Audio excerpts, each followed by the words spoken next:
Dua tambahan yang ditemukan itu bukanlah fakta yang penting.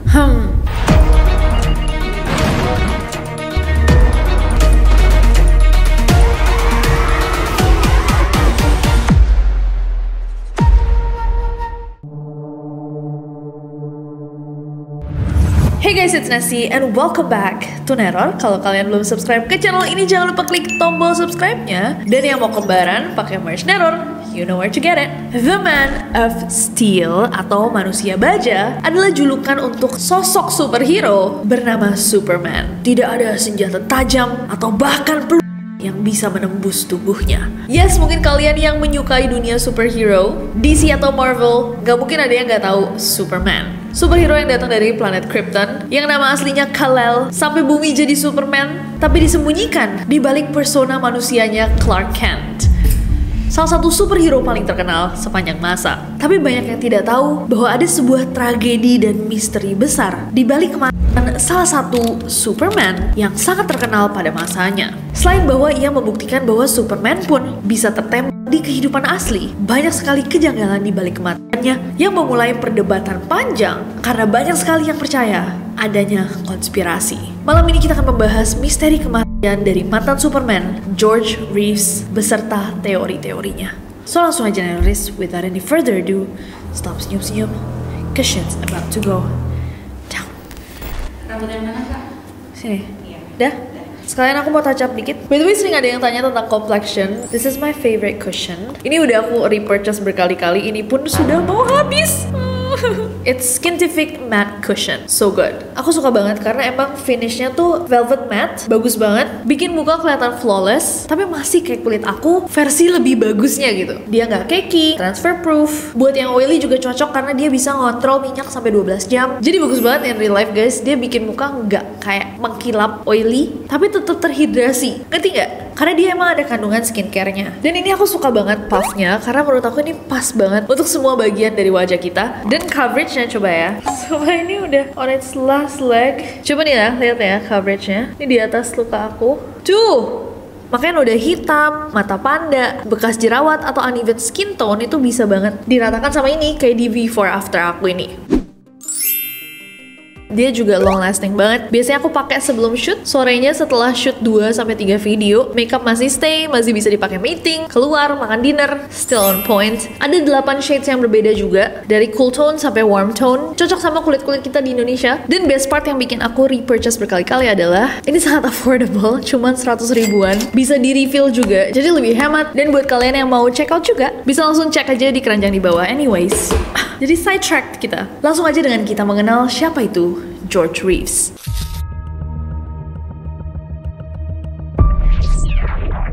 When actor George Reeves, who played Superman, was shot down and killed in his Beverly Hills home. And the strange death of a real superhero.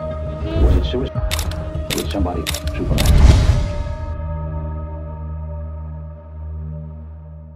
Jadi, George Reeves ini terlahir dengan nama yang sedikit berbeda guys. Terlahir dengan nama George Kiefer Brewster. Dia lahir di Woodstock, Iowa, Amerika Serikat pada 5 Januari 1914. Dan di umur 15 tahun, dia pindah ke Pasadena, California bersama ibunya. Dan di sana dia mengikuti banyak banget nih minat-minatnya dia, dari jadi musisi, petinju amatir, sampai jadi aktor di Pasadena Playhouse. Dimana suatu hari dia ditemukan atau didiscover sama seorang direktur casting. Jadi kalau zaman dulu orang-orang yang nyari buat casting itu nyari orang-orang cakep guys, dari drama atau bahkan di mall-mall itu bisa aja dikasihin kartu nama, diundang buat casting. Nah, George pun mencoba peruntungannya di dunia casting itu, dan ternyata dia berhasil mendapatkan suatu peran, ya walaupun masih peran kecil, tapi kontraknya itu bersama Warner Brothers untuk film klasik Gone with the Wind. Dari situ dia mulai dapat peran-peran lainnya. Bahkan di 1943 George mendapatkan peran utama di film So Proudly We Hail,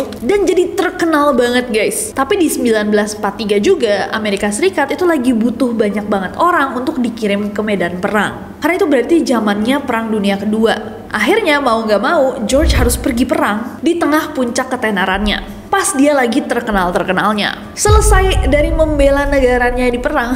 Kayaknya casual banget ya ngomongin orang bela negaranya di perang gitu, kayak sekarang aja kayak orang mau wamil itu ditangis-tangisin. Ini dulu beneran perang ya idola-idolanya. Intinya setelah menjalani kewajibannya di perang, George pulang dan mencoba lagi untuk menjadi aktor. Kalau tadinya dia fokus lebih banyak di film-film, pada saat itu televisi ini mulai naik nih guys. Banyak banget program-program TV yang lagi berkembang. George pun casting buat sebuah acara TV yang sudah digaung-gaungkan akan menjadi acara yang sangat-sangat populer. Acara tersebut dikhususkan untuk sebuah karakter yang sangat dicintai terutama di Amerika pada saat itu, sosok superhero bernama Superman. George casting dan setelah dilihat nih portfolionya, di tahun 1952 dia berhasil mendapatkan peran Superman. George mendapatkan peran utama di acara TV Adventures of Superman. Kalau zaman sekarang, orang-orang yang memainkan peran-peran superhero yang sangat disukai nih, let's say Robert Downey Jr. mainin Iron Man, Chris Evans, Captain America, Ben Affleck, Batman, Henry Cavill main jadi Superman, dan banyak superhero lainnya, kalian otomatis bakal mikir, wah, gila mereka fix definisi kaya dan sukses, ya kan? Tapi di tahun 1950-an, terkenal dan kaya ini adalah dua hal yang sangat berbeda. Jadi bisa aja seseorang sangat-sangat terkenal, tapi nggak punya duit. Terutama televisi pada saat itu tuh baru saja berkembang. Jadi banyak banget orang yang kenal sama George, tapi sistem bisnisnya itu belum berjalan. Menjadi Superman bikin George terkenal luar biasa, tapi nggak memberikan dia banyak uang. Terutama karena dia sudah terkenal sebagai wajahnya Superman, dia malah jadi nggak bisa ngambil job-job lainnya. Mungkin kayak Daniel Radcliffe pas mainin Harry Potter. Karena mukanya nempel banget sama Harry Potter, jadi susah untuk dia mendapatkan peran-peran di luar itu. Malah jadi kayak bumerang buat George, dimana dia mendapatkan peran yang sangat besar, dia terkenal banget, tapi akhirnya dia malah udah nggak bisa ngambil kesempatan buat main film, acara-acara lain, karena mukanya itu bener-bener nempel banget sama image Superman. George yang rada frustasi pada saat itu, mencoba untuk melawannya dengan alkohol, sambil mencari-cari cara nih gimana ya caranya dapetin uang lebih banyak dengan menjadi Superman. Akhirnya George kedorong promotornya untuk mencarikan dia pekerjaan-pekerjaan yang berhubungan sama Superman. Dia mulai tampil ke event-event yang menginginkan sosok Superman. Jadi dia akan muncul menggunakan kostum, acara gulat, rilis komik, pembukaan toko buku, gitu-gitulah. Dia muncul sebagai Superman, foto-foto sama orang. Kebayang gak guys, masa dia sampai acara gulat aja harus muncul sebagai Superman? Walaupun emang pekerjaan-pekerjaan ini memberikan dia uang tambahan, penampilannya sebagai Superman itu sebenarnya memiliki resiko yang sangat besar. Selain karena dia meet and greet nih sama orang-orang, langsung sebagai dia, sebagai Superman, kalau ada apa-apa, efeknya bakal langsung ke dia. Bahkan ada satu acara nih di mana ada anak kecil yang datang, anak laki-laki mau ketemu sama Superman, tapi dia bawa pistol milik ayahnya. Pistol itu pun berisi dan dia benar-benar percaya bahwa Superman itu asli, bahwa George itu beneran Superman, dan dia mau menembakkan peluru itu untuk mengetes apakah dia benar-benar kebal peluru. Dari ceritanya, George tuh kaget banget pas anak itu ngeluarin pistol, tapi dia langsung bilang, bener kalau itu akan memantul di badan saya. Tapi ini sangat berbahaya, karena pantulannya akan bisa mengenai orang yang ada di kerumunan. Nanti malah ada orang yang tidak bersalah loh yang kena. Dan penjelasannya George itu bisa meyakinkan anak laki-laki itu untuk tidak menembaknya. Dan senjatanya akhirnya berhasil diamankan. Tapi kebayang nggak kalau anak itu nggak pakai ngomong, nggak pakai introduction, tiba-tiba langsung nembak. By 1959, jadi sampai di tahun 1959, George sudah bermain sebagai Superman di lebih dari 100 episode. Dan saat itu juga, George menjalin hubungan dengan seorang sosialita New York bernama Leonore Lemmon. Leonore ini diketahui sebelumnya pernah nikah guys, sama pria kaya raya, pewaris bisnis Vanderbilt. Terus dia cerai sama mantannya, nggak lama terdengar isu nih bahwa dia akan segera menikah dengan George.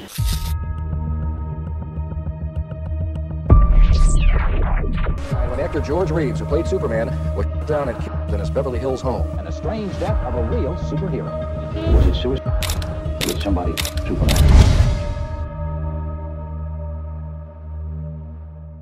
Tanggal 15 Juni tahun 1959, George sama Leonore berangkat dari rumahnya George di Beverly Hills untuk makan malam dan minum. Dan saat itu juga, saat mereka cabut nih ke dinner, di rumah mereka itu lagi ada seorang penulis namanya Robert Condon yang rencananya akan menuliskan buku tentang kehidupannya George. Sekitar jam 11 malam, George sama Leonor balik ke rumah, dan sejam kemudian sekitar tengah malam, George naik tangga menuju kamar tidurnya dan berencana untuk tidur. Dan sekitar waktu ini, Leonor bilang bahwa dia akan pergi untuk menyalakan lampu teras. Dan kalau di perumahannya mereka, ini tuh udah common knowledge atau kayak sebuah informasi yang sudah diketahui sama semua orang bahwa kalau ada yang nyalain lampu teras, berarti rumah mereka itu terbuka untuk tamu atau pengunjung. Dan Leonor nyalain lampu teras mereka pada tengah malam. Dan bener aja, nggak berapa lama, dua orang tetangga mampir ke rumah mereka, William Bliss dan Carol Van Ronkel. Dan pada saat itu juga ada sebuah rumor yang mengatakan bahwa Carol itu ada main nih berselingkuh sama Robert, si penulis. Sementara William sedikit lebih sas lagi karena William ini sama sekali nggak kenal nih sebelumnya atau nggak deket lah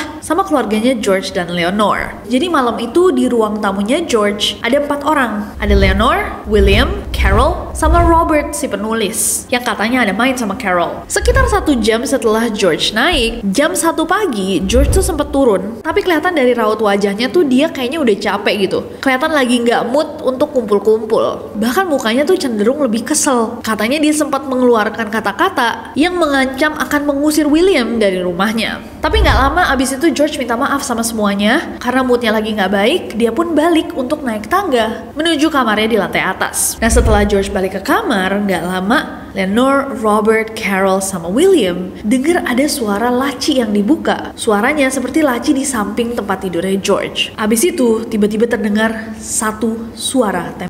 William langsung lari ke atas, ngecek kamarnya George, dan langsung menemukan tubuhnya George yang sudah tidak bernyawa tergeletak di tempat tidurnya. Polisi pun segera dihubungi. Sesampainya polisi di sana, Leonor, Robert, William, sama Carol itu sedang minum-minum di lantai bawah. Polisi ngecek ke TKP dan menemukan George tanpa pakaian, tergeletak di tempat tidurnya berlumuran dengan kedua kakinya di lantai. George ditemukan tertembak di pelipis kanannya dan selongsong peluru ditemukan di bawah tubuhnya, jadi di kasur.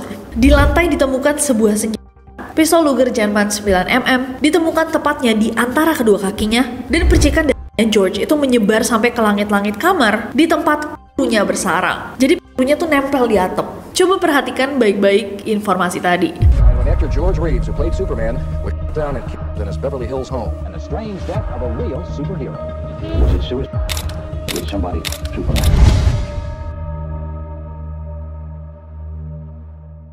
Jadi, kepolisian Los Angeles itu langsung menyimpulkan bahwa memang kejadian ini adalah karena George menghabiskan nyawanya sendiri. Menurut laporan pemeriksaan medis, posisi tubuh George di tempat tidur, sudut lintasan peluru, dan temuan otopsi semuanya mengarah pengakhiran hidup sendiri. Jadi George menempelkan ke pelipis kanannya sendiri dan menarik pelatuknya sendiri. Tapi ada detail yang sangat aneh dari kesaksian 4 orang yang ada di bawah. Jadi mereka cerita bahwa Leonor, tunangannya George, itu sempat bercanda yang bisa dibilang cukup janggal. Laporan polisi mengatakan jadi pas George selesai minta maaf tuh dan mau balik ke kamarnya, Leonor tuh ngomong sama 3 orang lainnya, he's gonna shoot himself. Dia akan menembak dirinya sendiri. Itu pas George lagi jalan ke kamarnya. Dan ketika 4 orang itu mendengar suara laci yang ditarik, Leonor melanjutkan candaannya dengan bilang, he's getting the out now, he's going to shoot himself. Dia lagi ngeluarin s***nya, abis ini dia akan nembak dirinya sendiri. Nah menurut laporannya LA Times, keesokan harinya, Leonor dengan perasaan sedih mengklaim bahwa ucapannya itu hanyalah bercanda. Kalaupun benar dia cuma bercanda, dan kalaupun benar George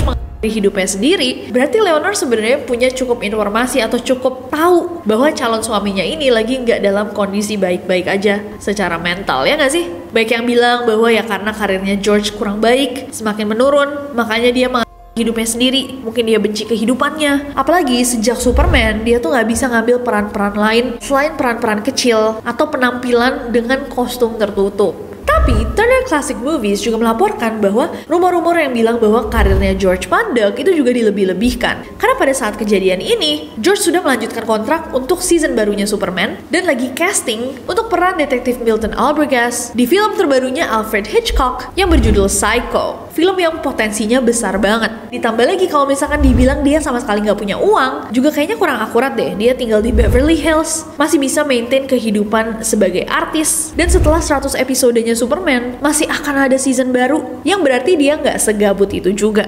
Menurut E.J. Fleming, penulis dari buku The Fixers, yang menulis seputar kematian George, ada beberapa kejanggalan daripada saat jasadnya ditemukan. Yang pertama, George itu tidak berpakaian. Dia ditemukan telanjang terbaring di kasurnya. Dia berarti antara turun dengan kondisi telanjang bulat menemui para tamu, atau dia naik menelanjangi dirinya sebelum mengakhiri hidupnya, yang merupakan hal yang sangat tidak umum dalam kasus penghilangan nyawa sendiri. Biasanya orang-orang yang akan melakukan itu mencoba untuk menjaga martabatnya terakhir kali. Kemudian, letak badan, senjata, dan selongsong peluru juga sangat mencurigakan. EJ berpendapat kalau memang George mengakhiri hidupnya sendiri dengan cara menembak, kemungkinan besar dia akan jatuh ke depan, bukan ke belakang ke tempat tidur. Dan supaya peluru itu bisa sampai ke atas nih, ke arah langit-langit, berarti kepalanya tuh harus ada di posisi yang sangat-sangat canggung. Kayak gini. Karena masuk dari sini, keluarnya di sini. Kalau misalkan dia gini, masuknya di sini, keluarnya di sana. Dan seharusnya juga ditemukan di sisinya George atau masih di tangannya, bukan malah di lantai dan jatuh tepat di tengah kedua kakinya. Selongsong juga sangat aneh ditemukan di bawah tubuhnya George, bukan berada di lantai atau di kanan George. Helen, ibunya George, juga secara terbuka menantang kesimpulan bahwa anaknya mengakhiri hidupnya sendiri. Dia yakin banget bahwa George tidak akan melakukan itu, apalagi nggak ada laporan ditemukannya catatan bunda. Jadi ibunya George merasa bahwa kalau anaknya ini akan meninggalkan dunia, pastinya dia akan meninggalkan semacam note gitu, semacam pesan terakhir sebelum melakukannya. Jadi sangat-sangat janggal kalau George pergi gitu aja. Ada kejanggalan yang menurut aku sangat-sangat suspicious, sangat-sangat mencurigakan, bahwa ternyata ketika George dibawa untuk diotopsi, dia udah dalam kondisi dibersihkan, dimandikan, dan dibalsem. Jadi pihak otopsi juga kaget pas mau ngecek jenazah George itu udah dimandikan, yang menyebabkan bukti-bukti kayak misalkan jejak bubuk mesiu dari yang mestinya ada tuh kena ke mukanya kalau dia memang meninggalkan diri dalam jarak dekat, itu udah nggak ada sama sekali, udah dibersihkan. Bahkan dikatakan waktu polisi datang, polisi tuh sempat melihat ada memar-memar nih di tubuhnya George, tapi karena pas dia sampai di otopsi sudah dibalsem dan dimandikan, memar-memarnya sudah tidak terlihat, dan nggak ada laporan pasti siapa yang memandikan, membalsem dia. Pokoknya ceritanya sesimpel bahwa dia melakukan itu sendiri, dipanggilin polisi, dan polisi pun membawa jenazahnya. Next. When actor George Reeves, who played Superman, was shot down and killed in his Beverly Hills home. And a strange death of a real superhero. Was it suicide? Was somebody Superman?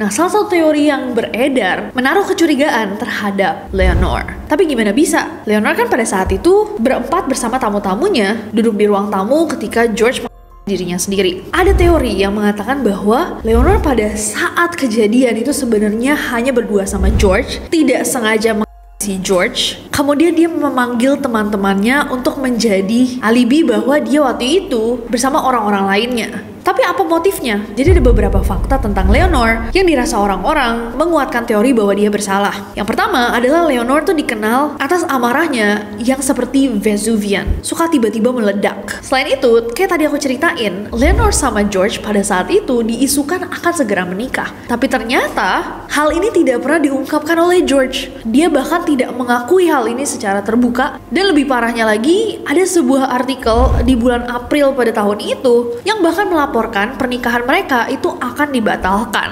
Nah, mungkinkah Leonor kesal karena George nggak komit-komit, bikin dia malu padahal dia udah meninggalkan mantan suaminya yang kaya raya, dan terjadilah ketegangan di pasangan ini. Ada juga kejanggalan di TKP yang cukup menyudutkan Eleanor. Jadi ternyata di ruangan itu, di kamarnya Leonor sama George, selain peluru yang menembus otaknya George yang ditembakkan di pelipis kanannya, ditemukan dua peluru lainnya yang ditembakkan di lantai kamar tidur mereka. Yang setelah ditanyakan nih sama Leonor, loh ini tuh bekas apa? Dia mengakui bahwa tembakan di lantai tersebut berasalkan kecelakaan atau ketidaksengajaan dari beberapa hari sebelum George meninggal saat dia main-main sama pistolnya George. Jadi dia mengakui bahwa iya itu adalah bekas tembakan. Jadi beberapa hari sebelum kejadian tuh emang saya sempat main-main sama pistol itu, terus ketembak ke lantai, tapi cuma satu kali aja. Sementara bekas ditemukan tuh ada 2. Jadi yang satu bahkan gak ada penjelasannya. Dan sebenarnya Leonor terbantu sama penjelasan dari kepala polisi LA, William Parker, yang mengatakan bahwa 20 tambahan yang ditemukan itu bukanlah fakta yang penting. Dan terakhir dalam fakta-fakta yang mencurigakan tentang Eleanor, setelah kepulangan George, Eleanor tuh cabut dari LA, pindah ke New York, memulai kehidupan baru di New York, dan gak pernah balik lagi ke LA. There were mysterious people around, and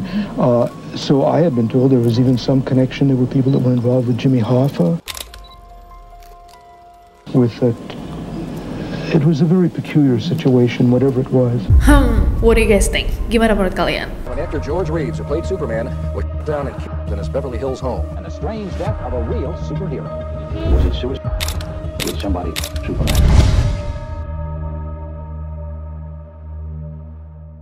Nah, ada satu lagi teori yang sangat populer. Bahkan mungkin teori yang terakhir ini lebih meyakinkan banyak orang. Teorinya adalah bahwa George oleh pasangan resmi dari mantan selingkuhannya yang suka padanya. Jadi George, Superman kita ini itu sempat terlibat dalam percintaan yang rumit dan pahit, yang rasanya ngalahin Lex Luthor tuh keribetannya nggak ada apa-apanya sama keribetan ini. Jadi walaupun dari tadi kita ngebahas nih hubungannya George sama Leonor, bahwa mereka akan segera menikah, antara iya atau tidak, tapi sebenarnya hubungannya George sama Leonor ini baru dimulai 6 bulan sebelum George meninggal. Jadi masih seumur jagung. Sebelumnya, selama dekade 50-an, George itu practically jatuhnya menikah dengan seorang wanita lain yang bernama Toni Mannix. Maksudnya gimana jatuhnya menikah? Well, nggak bisa dibilang menikah juga karena Toni Mannix ini sudah menikah dengan orang lain. Suaminya adalah Eddie Mannix, seorang eksekutif dan produser studio film di Amerika. Eddie ini terkenal banget dan dia juga terkenal dengan julukan The Fixers, di mana dia punya kemampuan dan juga dibayar untuk mengerjakan apapun nih yang berhubungan sama bintang-bintang Hollywood pada saat itu. Untuk nutupin aib, bikin orang terlihat lebih menjual, nutupin skandal, menjaga image bintang-bintang. Jadi dia dibayar sama studio-studio besar kayak MGM, Warner Bros, dan lain-lain untuk melakukan itu. Pokoknya masalah apa aja bisa dia tangani. Ada skandal perjudian, kejahatan massa, aborsi, pelecehan seksual, sampai kalau misalkan ada bintang-bintang yang mengakhiri hidup orang, sama dia semua bisa ditutup rapat. Makanya dia dijuluki The Fixer. Cause he could fix anything. Dia bisa memperbaiki apapun, tapi memang dikenal bahwa cara kerjanya itu sangat-sangat kotor. Pokoknya dia menghalalkan segala cara. Bahkan Eddie ini diduga juga di istri pertamanya sendiri yang kehilangan nyawanya dalam sebuah kecelakaan mobil misterius di tahun 1937. Nah, balik ke George, mungkin kalian bakal mikir, wah dia salah nih, selingkuh sama istrinya orang kayak gitu. Tapi masalahnya bukan di situ. Karena Eddie itu tahu bahwa istrinya berkencan sama George hampir 1 dekade, 10 tahun. Dan Eddie memperbolehkan itu. Jadi Eddie sama Toni ini emang hubungannya sangat-sangat hancur, haram. Dimana Eddie tahu istrinya punya pacar, dia pun punya pacar. Bahkan mereka kadang-kadang kumpul bareng guys, naik yacht bareng, liburan bareng. Kadang kalau Toni sama George lagi pacaran, Eddie juga bisa gabung aja sama mereka, kayak yuk makan bareng gitu bertiga. Nah terus masalahnya di mana? Masalahnya adalah ketika George tiba-tiba merasa bahwa lah, Toni kan istri orang, saya juga butuh istri sendiri. Akhirnya dia memutuskan Toni sakit hati. Dia sakit hati ditinggalkan oleh bukan separuh jiwanya ya, sepertiga jiwanya. She was so heartbroken. Jadi dia sakit hati banget ditinggal sama George. George juga tiba-tiba pacaran sama sosialita namanya Leonor, lemon, asem. Bahkan ada rumor yang bilang bahwa Toni tuh saking sakit hatinya sampai nyuri anjing peliharaannya George biar George juga merasakan sakit hatinya. Nah disinilah teorinya muncul bahwa Eddie gak terima istrinya sakit hati ditinggalin pacarnya. Akhirnya Eddie membalaskan sakit hati sepertiga jiwanya, sakit hati istrinya. Nah ada beberapa fakta yang mendukung teori ini. Pertama adalah bahwa George ternyata dilaporkan selamat dari serangkaian kecelakaan aneh mencurigakan selama beberapa bulan sebelum kematiannya. Kecelakaan-kecelakaan yang sepertinya nih sesuai dengan modus operandinya Eddie saat bekerja. Contohnya pada April tahun 1959, George mengalami kecelakaan mobil yang cukup parah di jalanan tempat tinggalnya. Dia yang semen dengan keras sampai tubuhnya tuh terlempar keluar dari mobil. Dan setelah dicek, mekaniknya bilang bahwa minyak rem di mobilnya George itu sudah terkuras habis. Jadi ada orang yang sengaja ngabisin minyak remnya George. Berikutnya adalah senjata yang dipakai George untuk mengisi dirinya. Jadi ketika George dirinya, dia meninggalkan pistol Luger Jerman 9mm yang ternyata begitu dicek sama polisi itu sudah dalam kondisi baru saja diminyaki. Jadi baru dikasih pelumas sehingga tidak meninggalkan jejak sidik jari siapapun. Walaupun ada yang counter teori ini dengan mengatakan, loh tapi kamarnya George itu tidak memiliki jendela. Berarti eksekutornya harus masuk menyelinap melewati 4 orang di ruang tamu untuk naik ke kamarnya George. Kecuali eksekutornya adalah salah satu dari mereka. Yang paling dicurigai dalam kasus ini adalah William Bliss. Kenapa? Karena William Bliss ini bukanlah temannya George, gak pernah hangout sama George sama Leonor, tapi somehow malam itu dia ikut hangout sama teman-teman ini. Walau mungkin dia bukan eksekutornya, mungkinkah William bertugas malam itu sebagai pengalih perhatian? Orang yang pertama kali lari untuk mengecek tubuhnya George juga William. Padahal dia orang yang paling gak kenal sama George. Mungkinkah itu adalah taktik untuk mengamankan TKP pada saat itu?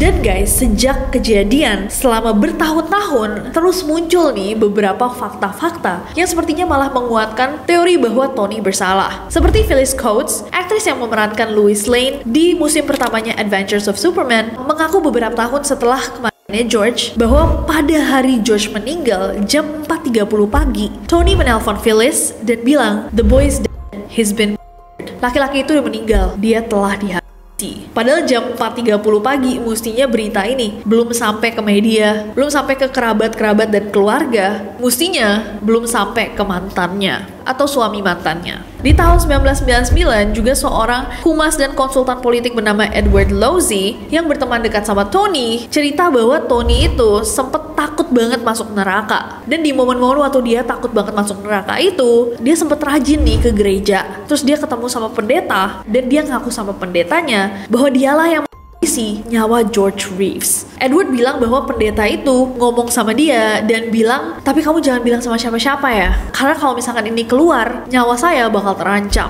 Dan Edward akhirnya berani ngomong juga setelah Eddie dan antek-anteknya semua sudah meninggal. Tapi pertanyaan terbesar dari misteri ini adalah gimana seorang eksekutor bisa lolos dengan adanya 4 saksi. Pada akhirnya, kasus meninggalnya George Reeves, mantan Superman, ditutup dengan kesimpulan bahwa dia hidupnya sendiri. Walaupun masih banyak banget orang yang mempertanyakan apakah benar pada saat itu dia ada di poin terendah dalam hidupnya, terutama dengan karirnya yang walaupun stagnan masih sangat diminati. Bahkan pada saat itu mencapai 35 juta penonton secara reguler, yang berarti setidaknya 35 juta orang tahu siapa George Reeves itu. Tapi sayangnya manusia baja yang kebal tembakan berakhir dengan nasib yang sebaliknya.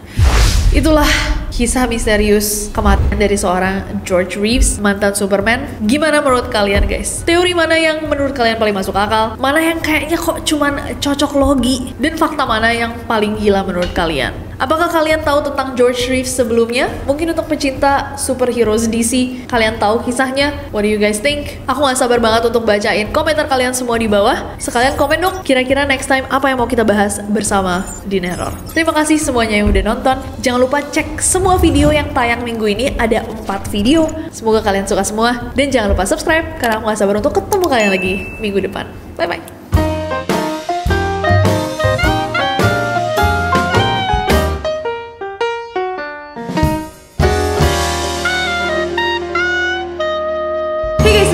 And welcome back.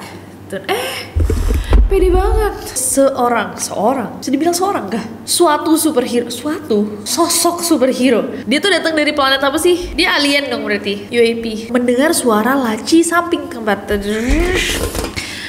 Stop senyum-senyum. Cause shit's about to go. Kayak gitu deh. Bener gak sih? Shit's about to go down. Bener deh. Aku sampai lupa.